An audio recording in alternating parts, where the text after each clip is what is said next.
پیغام لیے بیٹھے ہیں اپنی آستینوں میں.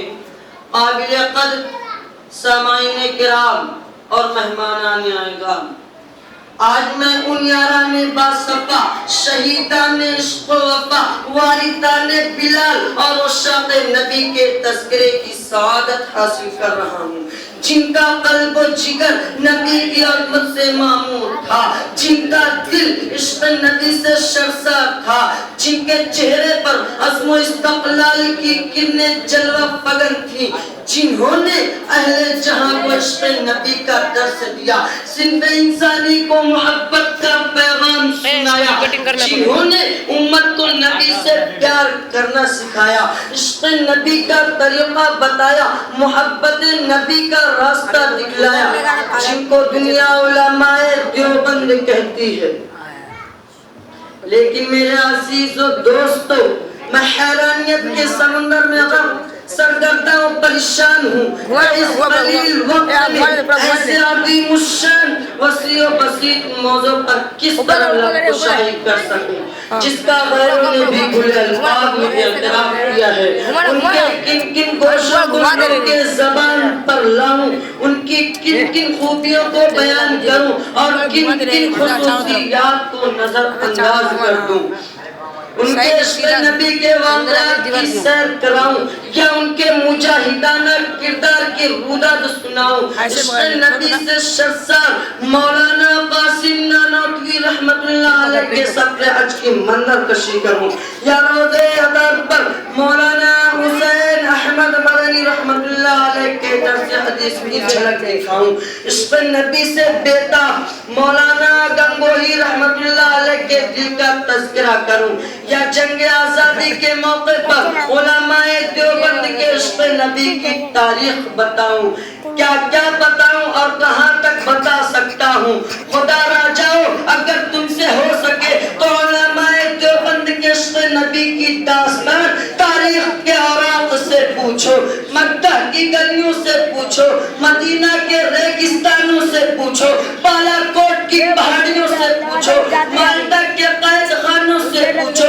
یہ سب کے سب تمہیں علماء دیوبند کے عشق نبی کے نام سنائیں گے، جنہوں نے عشق نبی کے خاطر اپنی جان آخری کے حوالے کر دی.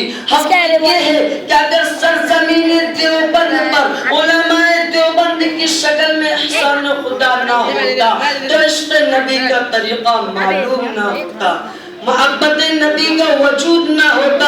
اگر علماء دیوبند نہ ہوتے تو ہمیں نبی سے پیار کرنا نہ آتا. اگر علماء دیوبند نہ ہوتے تو ہمیں نبی کو اپنے سینوں میں بسانا نہ آتا، نبی سے چمٹنا نہ آتا. دوستو، حضرت مولانا قاسم نانوتوی رحمت اللہ علیہ کی ہستی سے کون نہ واقف ہے، انہیں کون نہیں جانتا جو علماء دیوبند کے سب سے بڑے لیڈر، سب سے بڑے قائد اور سب سے بڑے رہنما ہیں. جب بیت اللہ حج کرنے جاتے ہیں، مدینہ کے قریب پہنچتے ہیں، عشق نبی سے شرسار مولانا قاسم نانوتوی رحمت اللہ علیہ مدینہ سے 7 میل پہلے ہی اپنا جوتا اتار لیتے ہیں.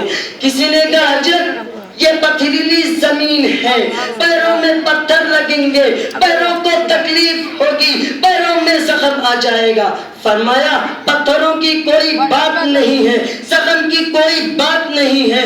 میں جوتا اس لیے اتارتا ہوں کہ شاید آج سے 1400 سال پہلے اس سرزمین پر رسول اللہ کے نبوت والے قدم آئے ہوں.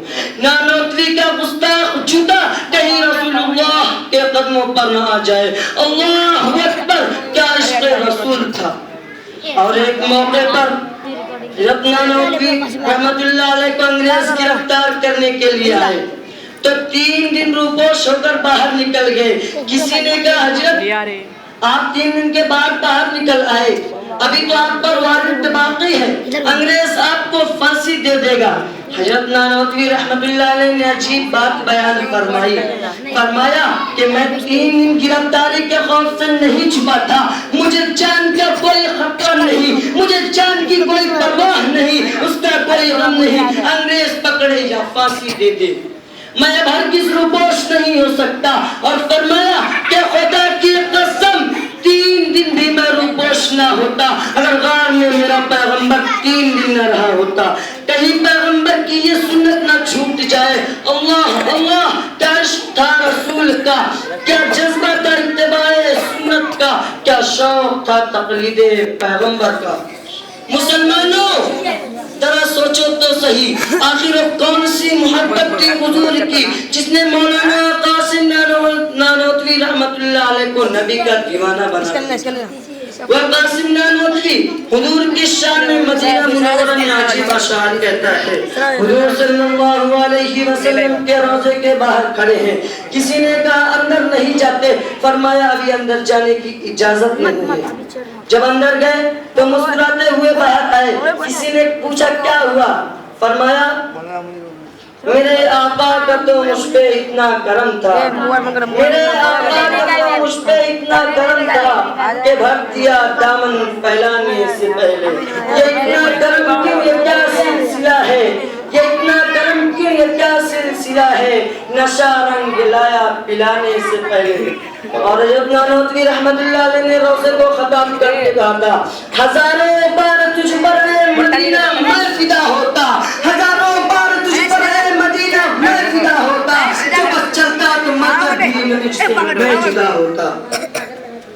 شہدائیان رسالت کے پروانوں, قطب عالم حضرت مولانا رشید احمد گنگوہی رحمت اللہ علیہ کے عشق نبی کو کن الفاظ میں بیان کروں, جن کے رگ و ریشے میں شہنشاہ کونین کی محبت کوٹ کوٹ کر بھری ہوئی تھی, جن کا چلنا عشق نبی, جن کا بیٹھنا عشق نبی, جن کا بولنا عشق نبی, جن کا صبح و شام اور جن کا ہر لمحہ عشق نبی سے لبریز تھا, اور جن کا قول فعل میں عشق رسول تھا. چنانچہ شیخ الاسلام حضرت مولانا سید حسین احمد مدنی کا بیان ہے, فرماتے ہیں کہ جب میں مدینہ منورہ سے واپسی پر گنگو مولانا رشید احمد گنگوہی کی خدمت میں حاضر ہوا. حضرت نے خیریت و عافیت کے بعد پہلا سوال کیا, کچھ حجرے شریف کا غبار بھی لائے ہو؟ ہائے ہائے کسے معلوم اس دنیا میں کس قدر بے قراری چھپی ہوئی ہے. اور جب حجرے شریفہ کا غبار زمزم اور کھجوریں پیش کی گئی تو آپ نے غبار کو سرما میں ڈلوا دیا جس کو روزانہ آپ استعمال فرماتے. اور مدینہ کی کھجوریں جب تقسیم کی گئی تو فرمانے لگے ان کھجوروں کو گٹلیوں کی زمین پر نہ گراؤ, یہ کھجوریں بہت برکت والی ہیں, ان تمام گٹلیوں کو ہاون دستہ میں کٹوا کر رکھ لیا. صبح اٹھ کر روزانہ اس میں سے ایک چٹکی پھانک لیا کرتے تھے. کسی نے کہا حضرت گٹلیوں کو اس پرانے میں کیا رکھا ہے, فرمانے لگے تم گٹلیوں کی بات کرتے ہو, میرا عقیدہ ہے کہ خدا نے مدینہ کی مٹی میں شفا رکھی ہے. بعد مخلصین نے حضرت مولانا رشید احمد گنگوہی رحمت اللہ علیہ کی خدمت میں کچھ کپڑے مدینہ منورہ سے ارسال کیے. حضرت نے نہایت تعظیم اور اوقات کی نگاہ سے انہیں دیکھا اور بسط خوشی قبول کرتے ہوئے انہیں بوسہ دیا. حاضرین نے ان کپڑوں کے ساتھ اس درجہ مخلوقات کا معاملہ دے کر عرض کیا, حضرت یہ کپڑے تو یورپ کے بنے ہوئے ہیں, ان کپڑوں کا بنانے والا اللہ کا دشمن ہے. تاجر اسے مدینہ لایا اور وہاں فروخت کر دیا. دوسروں نے اسے خرید لیا, اس میں تبرک کی کیا وجہ ہو سکتی ہے؟ حضرت گنگوہی رحمت اللہ علیہ نے جو جواب دیا اس نے حاضرین پر یکلخت سکوت طاری کر دیا. حضرت نے فرمایا مجھے معلوم ہے کہ یہ کپڑے یورپ کے بنے ہوئے ہیں, ان کپڑوں کا بنانے والا اللہ کا دشمن ہے, قرآن کا دشمن ہے, اسلام کا دشمن ہے, پیغمبر کا دشمن ہے, مگر یہ کپڑے قابل احترام اس لیے ہیں کہ ان کپڑوں کو مدینہ کی ہوا لگ چکی ہے.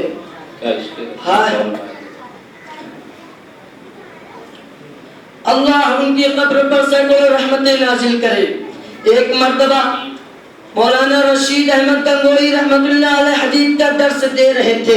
بارش آ گئی, طلبہ حدیث پڑھ رہے ہیں اور حضرت حدیث پڑھا رہے ہیں. بارش آ گئی, بارش کی وجہ سے تمام طلبہ اپنی اپنی کتابیں لے کر اندر چلے گئے اور مولانا رشید احمد گنگوہی رحمت اللہ علیہ نے اپنی پگڑی بچھائی اور اس میں طلبہ کی جوتیاں ڈالنے لگے. لوگوں نے کہا حضرت یہ کیا کر رہے ہیں؟ فرمایا میں جوتیاں اس لیے اٹھاتا ہوں کہ تم رسول اللہ کی حدیث پڑھتے ہو. میں تمہاری جوتیاں نہیں اٹھا رہا ہوں بلکہ میں تو رسول اللہ کی کے مہمانوں کی جوتیاں اٹھا رہا ہوں. اللہ اکبر. یہ ہے عشق رسول, یہ ہے عشق نبی, یہ ہے نبی کی محبت, یہ ہے نبی سے پیار کرنا, یہ ہے علماء دیوبند اور عشق رسول. اور عشق رسول کا سبب علماء دیوبند کی جماعت نے دنیا کو دیا. اگر قاسم نانوتوی اور رشید احمد گنگوہی رحمت اللہ علیہ کا قافلہ ہندوستان کی سرزمین پر نہ ہوتا تو خدا کی قسم ہمیں عشق رسول کا معنی سمجھانے والا کوئی نہ ہوتا. اولئک آبائی فجئنی بمثلہم, اولئک آبائی فجئنی بمثلہم اذا جمعتنا یا جریر المجامع. جو نبی کے سچے دیوانے تھے, جو عشق نبی سے بھرے ہوئے تھے, جنہوں نے عشق نبی کی خاطر اپنی جان آفری کا حوالے کر دی, اپنا مال اور متاع عزیز سب کچھ قربان کر دیا. اور اگر تمہیں ان باتوں پر یقین نہیں ہے تو پھر آج سے ایک صدی قبل ہندوستان کی تاریخ اٹھا کر دیکھو. دیوبند کی سرزمین پر ایک شخص ہے جس کو شیخ الہند محمود الحسن کہا جاتا ہے, جنہوں نے انگریزوں کے خلاف ظلم و استبداد کو روکنے اور اسلام کے تحفظ کی خاطر ریشمی رومال کی تحریک چلائی تھی. جب ان کا سن 1921 عیسوی میں دہلی شہر میں حکیم اجمل خان کے ہاں انتقال ہوا, جنازہ دہلی سے دیوبند لایا گیا, غسل کرانے کے لیے تختہ پر لٹایا گیا, کمر سے کپڑا ہٹایا گیا تو کمر پر ہڈیوں کے سوا کوئی چیز باقی نہیں تھی. یہ منظر دیکھ کر لوگوں کا دل دہل اٹھا, لوگ رو پڑے.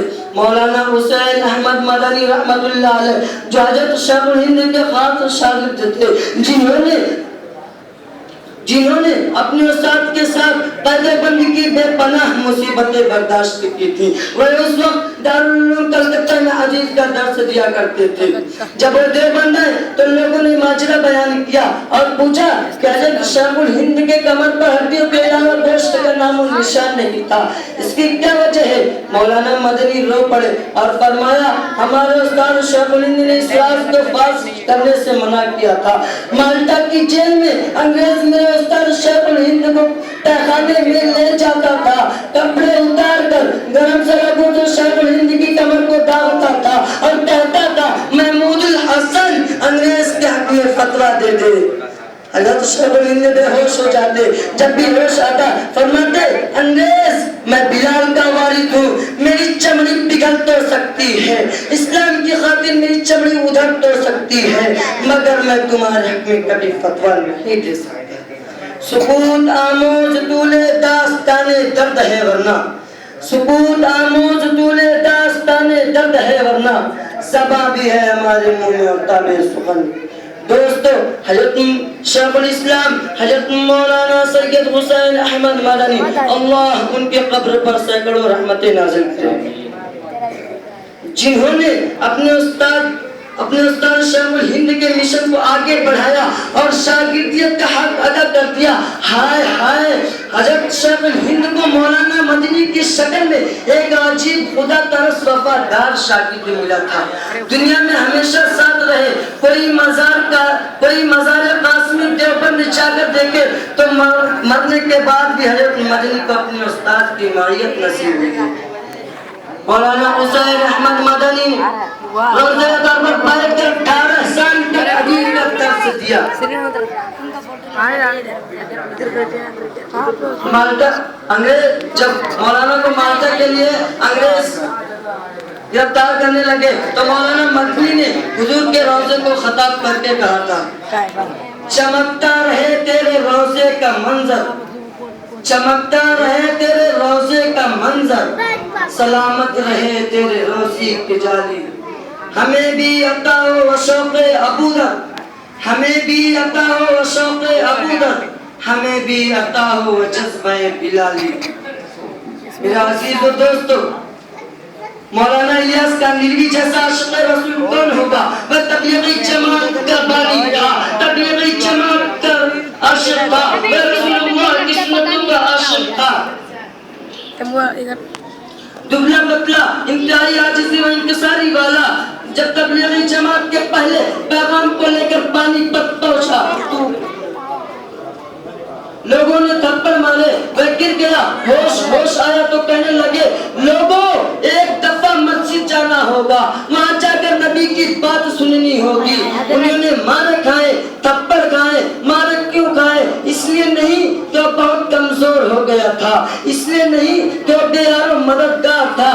یہ مارے اس لیے کھائے کہ کملی والے نے طائف کی گلیوں میں مارے کھائے تھے.